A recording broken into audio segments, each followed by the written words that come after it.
Hello everyone, welcome back to my new blog. কেমন আছো সবাই? আশা করি সবাই ভালো আছে, আমি বেশ ভালো আছি। তো তোমাদের সঙ্গে আবারও একটা নতুন ভিডিও নিয়ে চলে এসলাম। নতুন না, ভিডিওটা অনেক দিন হইলো, এই ননাসের বাড়ির ভিডিওটা। তো তারপরের দিন আমরা কোথায় কোথায় ঘুরতে গেছিলাম সেই ভিডিওটাই তোমাদের সঙ্গে শেয়ার করব।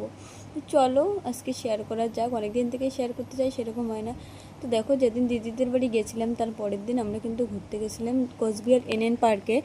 তো সকালবেলাটা দেখো, আমরা চান ধান খাওয়া দাওয়া শেষ করে আমরা কিন্তু বেরিয়ে পড়েছিলাম। সকাল সকাল করতে করতে আমরা কিন্তু বেরিয়ে পড়েছিলাম ওই 3টার দিকে। তো যাই হোক, তারপর দেখো আর জোজো তো এদিকে ঘুমিয়ে পড়েছে। আর জিয়ান পাপা দেখো ঘুম থেকে উঠে কত সুন্দর খেলতেছে। তো ওকে তো রেডি করে দিয়েছি, আর জোজো কিন্তু এখনও রেডি হয় না। যেহেতু দুপুরবেলা জোজো ঘুমিয়ে পড়ে, তো তাই কিন্তু ঘুমিয়ে পড়েছে। আর এদিকে আমাদের খাওয়া দাওয়াও শেষ, এখন আমরা কিন্তু রেডি হয়ে সবাই বেরিয়ে পড়বো। তো তারপর দেখো আমরা কিন্তু রেডি হয়ে গেলাম। এদিকে জোজো উঠে পড়েছে। তারপর আমি কিন্তু এই হলুদ কালারের ড্রেসটা পরেছি, 3 পিসটা। তো আমাকে কেমন লাগতেছে অবশ্যই কিন্তু সবাই কমেন্টে জানিও। তো আজকে কিন্তু আমরা মমতা দি আর আমি কিন্তু প্রায় সেম সেম ড্রেসে পরেছি।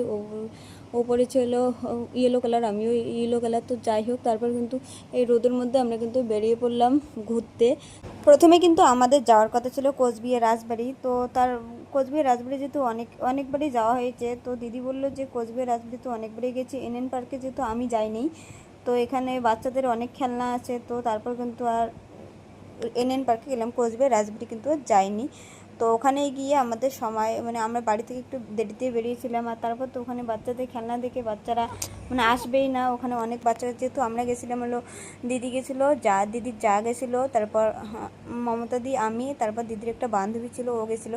তো তারপর কিন্তু আমরা সবাই মিলে রেডি হয়ে পড়লাম। আজকে কিন্তু আমাদের 3জনের ইয়েলো কালার ড্রেসগুলো। দিদিদের বাড়ি থেকে কোচবিহার যাইতে তো প্রায় 20 টাকার ভাড়া। দিদিদের বাড়ি যেহেতু টাপুরহাট থেকে কোচবিহার যাইতে একটু সময় লাগে। তো তারপর কিন্তু আমরা সোজা বাসে উঠেছি। বাসে ওঠার পর তারপর কিন্তু আমরা সোজা বাস থেকে একদম এনএন পার্কের সামনে আমাদের নামাই দিয়েছিল। তো যাই হোক, তারপর কিন্তু আমরা চলে এসলাম এনএন পার্কে। আজকে কিন্তু রবিবার যেহেতু ছিল, প্রচণ্ড কিন্তু ভিড় ছিল, অনেক বাচ্চা কাচ্চা এসেছিলো।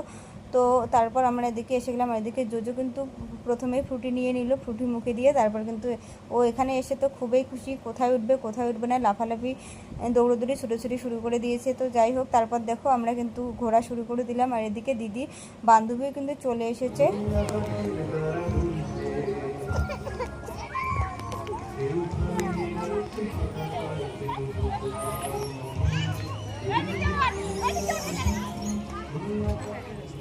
আসো আসো আসো আসো, এই দেখো